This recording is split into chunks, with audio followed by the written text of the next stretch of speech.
Every empire believes its currency will outlive history, that its paper will hold value because its flag still flies, that power once earned cannot fade. But history disagrees. Over the last 6 centuries, 4 great reserve currencies have ruled global trade, and every one of them has fallen. The Portuguese Real reigned for 80 years, the Dutch guilder another 80, the British pound a little over a century, and now the US dollar 81 years into its cycle. Each began the same way: dominance at sea control of commerce, faith in permanence, and each ended the same way: debt debasement decline. Not through invasion, not through conspiracy, but through arithmetic. Empires don't collapse when enemies grow stronger. They collapse when math stops working, when spending exceeds production, when confidence breaks faster than governments can print. That's the pattern, a 7-stage progression that starts with power and ends with paper. It isn't prophecy, it's cause and effect. Every reserve currency is a reflection of the empire behind it. It rises with productivity, innovation, and trade. It falls with entitlement, speculation, and debt. Each stage flows naturally into the next, like the tide receding from the shore. In 2025, the United States stands where every great empire once stood, the middle of the curve, stage 5, where money is no longer created by work but by decree, where inflation is not an accident but a necessity, where power is maintained not through trade but through the illusion of value. The dollar's dominance feels eternal. But so did the pound in 1910. So did the guilder in 1700. So did the Portuguese real in 1500. Each believed they were the exception. Each thought this time is different. Each was wrong. The United States inherited the system built by those who fell before it, the same privileges, the same temptations, and the same fatal weakness. Because the real enemy of empire isn't war, it's comfort. And comfort always leads to decay. This is the beginning of the pattern, the 7 stages that have destroyed every global reserve currency in history. And if you understand them, you'll see exactly where we are and what comes next. Every global currency begins not in a bank but on a battlefield. The foundation of monetary power is never paper. It's control of trade routes. He who commands the seas commands the price of goods and the value of money. In the 1400s, Portugal rewrote the map of the world. Their explorers, armed with new navigation and deadly cannons, sailed beyond the known edges of Earth. They rounded the Cape of Good Hope, reached India, and claimed choke points across the oceans. Fortified outposts in Goa, Malacca, and Mozambique became armed toll gates of world trade. Every ship that wanted to buy Asian spice or African gold had to pass Portuguese guns and pay in reals, the silver-backed currency of Lisbon. The real became the world's first global trading currency, not because merchants trusted it, but because they had no choice. A century later, the Dutch mastered the same formula. Their East India Company, the VOC, wasn't merely a business, it was an empire. It built fleets, conquered ports, and fielded armies larger than many kingdoms. From the Baltic to the South China Sea, Dutch warships dictated who could trade, what could move, and which currency would settle the deal. That currency was the Dutch guilder backed by Amsterdam's power. Then came Britain, the master of maritime control. By 1815, the Royal Navy possessed more warships than the next 5 nations combined. The British Empire wrapped itself around the arteries of world commerce: Gibraltar, Singapore, Suez, and the Strait of Malacca. Every critical choke point flew the Union Jack. If you wanted to trade globally, you needed pounds. The pound became money because Britain ruled the lanes where money flowed. After 1945, the United States inherited the oceans. 11 aircraft carrier battle groups now patrol every major sea. The U.S. Navy ensures oil passes through Hormuz grain, through Panama, and goods through Malacca. This is not defense, it's architecture. A system of global trade built on American enforcement. Every barrel of oil priced in dollars, every shipment insured in dollars, every transaction cleared through American-controlled systems. This is the first law of reserve currency power. Money follows control. The flag comes first, the currency follows, and the empire is born. After conquest comes profit. Once an empire controls the roots of trade, it begins the age of accumulation. Stage 2, the era of surpluses. Every empire at its peak becomes the marketplace of the world. In the 1500s, Portugal turned its maritime dominance into wealth beyond imagination. Spices from Asia, gold from Africa, and sugar from Brazil poured into Lisbon. A ship leaving India with a hold full of pepper returned with cargo worth 10 times its cost. This was not trade, it was arbitrage, enforced by cannon. Portugal ran a massive trade surplus. Lisbon became one of Europe's richest cities, its coffers swollen with silver. Taxes were low, the crown was powerful, and the illusion of infinite prosperity took hold. Then came the Dutch, who perfected the system.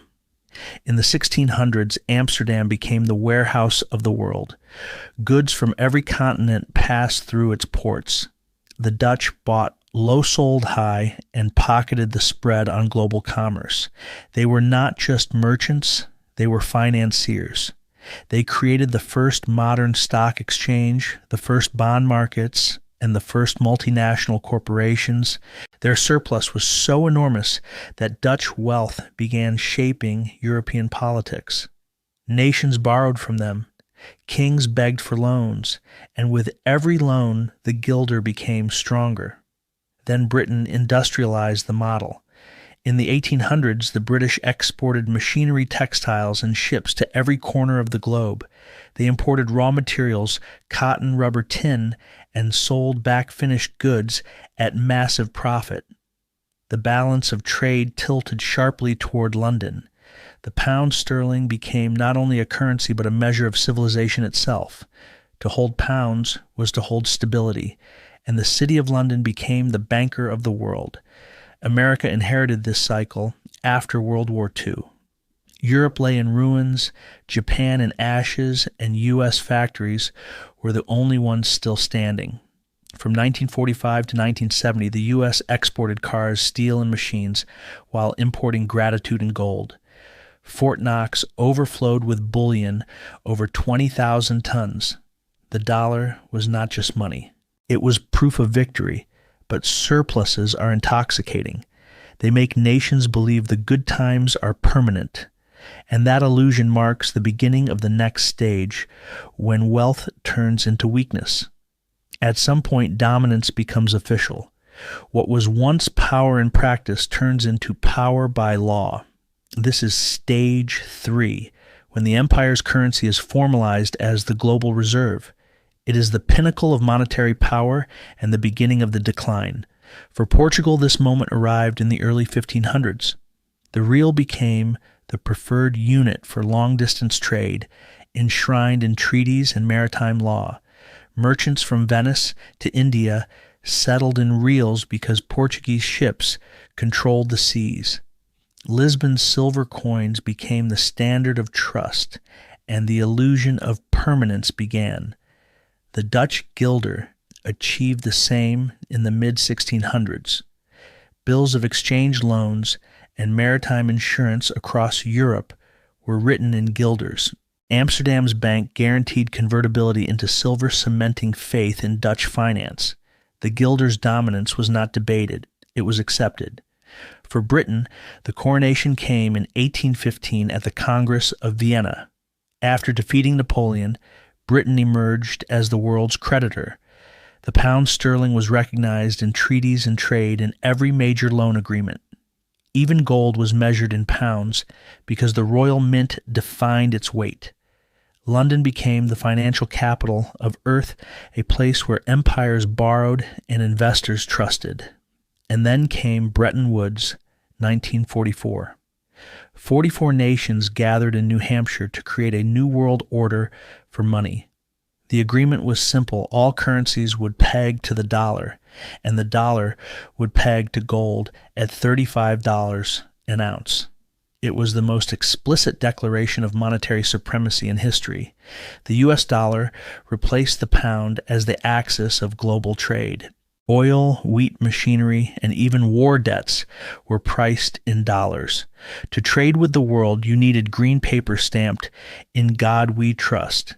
But here lies the hidden flaw, the one that doomed every empire before it. Once your currency becomes the reserve, the world needs it more than it needs your goods. So you stop producing goods and start producing money. Surpluses vanish. Deficits begin. This is the Triffin dilemma, the mathematical trap of reserve status.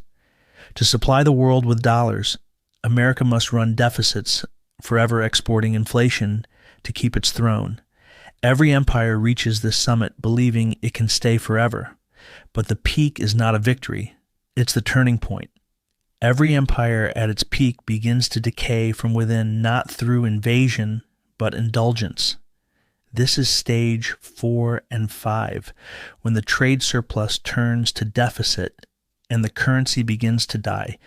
It starts innocently. The empire grows wealthy. Its people grow comfortable, and production shifts abroad. Factories close, wages stagnate, but imports remain cheap.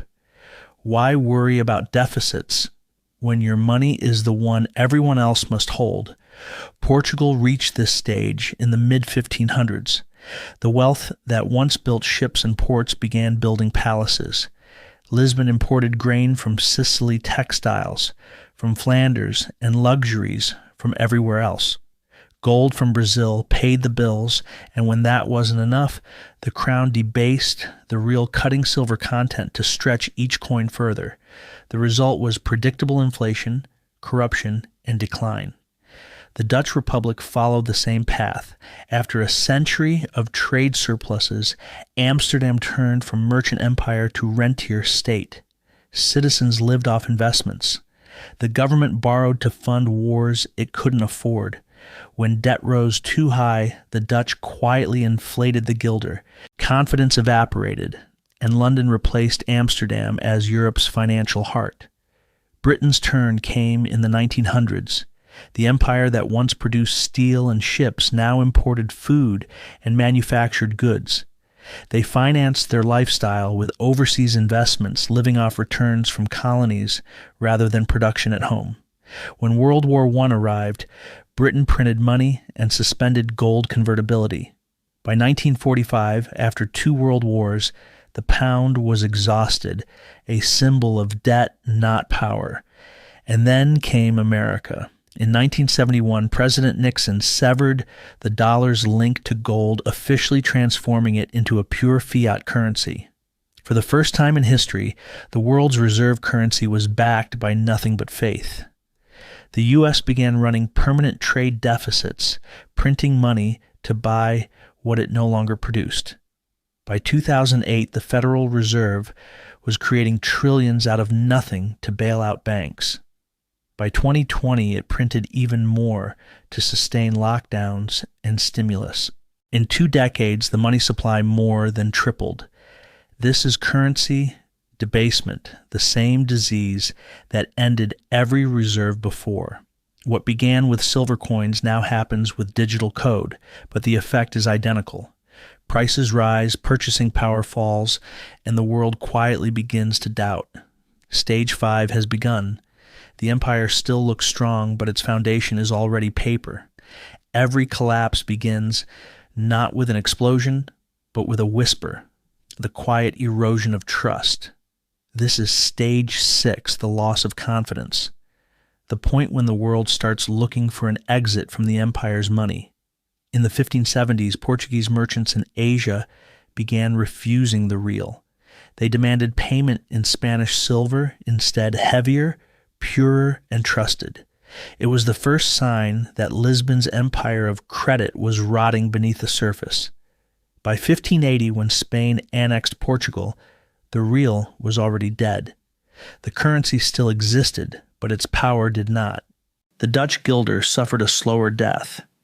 In the 1700s, as the Netherlands sank into debt, the guilder lost its grip on global trade. France, Britain, and even Prussia began holding less of it in reserves. By 1780, Amsterdam, once the banker of Europe, had been replaced by London. The guilder lingered like an echo of greatness, but the world had moved on. The British pound collapsed more dramatically. After World War II, Britain was bankrupt. Its empire dismantled its currency, propped up by U.S. loans. Then came the fatal moment, September 1949, when the pound was devalued by 30%. Overnight, every saver in Britain lost a third of their wealth. By the 1960s, the pound's share of global reserves had fallen from 60% to under 20%. By 1971, the dollar had taken its throne, and now the United States stands at the same precipice. For decades, the dollar's dominance was unquestioned until the printing presses began roaring. Foreign nations saw their dollar reserves losing value. China and Russia began dumping U.S. treasuries and buying gold instead. Saudi Arabia, the pillar of the petrodollar system since 1974, now accepts yuan for oil. India and Brazil trade in local currencies. Even America's allies, France, Japan, Germany, are quietly diversifying their reserves. In 2000, 72% of the world's central bank reserves were held in dollars. By 2024, that number had fallen to 58%. That 14% decline represents trillions of dollars quietly exiting the system. The world isn't abandoning the dollar all at once. It's hedging, preparing for what history says always comes next. They've seen this pattern before: deficits, money printing, inflation, and then collapse. Confidence doesn't die suddenly. It erodes trade by trade, transaction by transaction, until one day it's gone and no one remembers when the doubt began. Stage 6 isn't about panic. It's about recognition. The moment the world realizes the emperor's money is made of paper. Every empire believes it will escape the cycle, that its currency will endure because it is different, smarter, stronger, more indispensable. But history has never allowed an exception. This is stage 7, replacement and collapse. When confidence dies, markets don't wait for permission. They simply move on. The Portuguese Real was replaced by Spanish silver minted from the mines of the New World Potosi and Zacatecas, where rivers of bullion flooded global trade routes. By 1600, the Spanish peso became the first truly global currency accepted from Manila to Mexico City. The real survived on paper, but it was no longer real power. The Dutch guilder gave way to the British pound in the 1700s. Britain's Industrial Revolution, its shipyards, and its navy made the pound inevitable. The world wanted what Britain produced: steel engines, textiles, and so they wanted the currency that paid for them. By 1815, at the Congress of Vienna, the pound had officially dethroned the guilder. Amsterdam's banks were replaced by London's bond markets, and a new empire was born. The British pound, in turn, surrendered to the U.S. dollar after World War II. The world's gold moved to America. The factories of Europe lay in ruins. The dollar became not just the global reserve, it became the foundation of civilization itself. Oil, food, technology, and debt, all priced in dollars. By the 1980s, 80% of all global transactions touched the U.S. banking system. It was more than a currency. It was an empire without borders. But what replaces the dollar? That is the trillion-dollar question. Some point to China's yuan backed by industrial strength and trade surpluses. Yet the yuan is trapped by capital controls. You can't be the world's reserve currency if your people can't move money freely. Others look to the euro, but Europe is divided politically, militarily, and demographically. The gold standard is returning quietly, not officially, as central banks hoard more bullion than at any time since the 1970s. And then there are whispers of something new. A digital reserve built on blockchain, backed by commodities, and free from any single nation's control. Perhaps the future won't belong to one currency, but to many. A multipolar system, the dollar in the Americas, the yuan in Asia, the euro in Europe, gold as neutral settlement between them. A world without a single anchor and therefore without stability. When the dollar falls, it will not be replaced overnight.